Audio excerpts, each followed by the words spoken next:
కోన సూర్యనారాయణ గారు office subordinate గా GST department లో రిటైర్ అయ్యారు. ఎంజీఓ సిటీ ఆఫీస్ లో పనిచేశారు. ఆయన సిపిఎస్ ఉద్యోగి. సార్ మీరు ఇప్పుడు మీకు చివరిగా మీరు రిటైర్ అయ్యే రోజు మీ జీతం ఎంత సార్?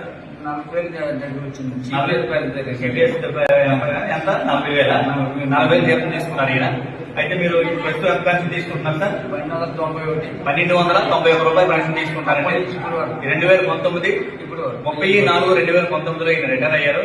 ఇప్పటి వరకు వస్తున్న ఆయన పెన్షన్, ప్రస్తుతం ఆయన డ్రా చేస్తున్న పెన్షన్ 1,291 రూపాయలు. ఇది మన ఉద్యోగ సంఘ పరిస్థితి. కాబట్టి ప్రతి ఉద్యోగి ఈ విషయాన్ని అర్థం చేసుకోండి. ఈ సిపిఎస్ మీద మనం ఎంత కష్టపడి మన హక్కులు సాధించుకోవాల్సిన బాధ్యత ప్రతి ఒక్క ఉద్యోగి ఉంది. అది కుటుంబాన్ని నిలబెట్టుకోవాలన్నా మన కుటుంబాన్ని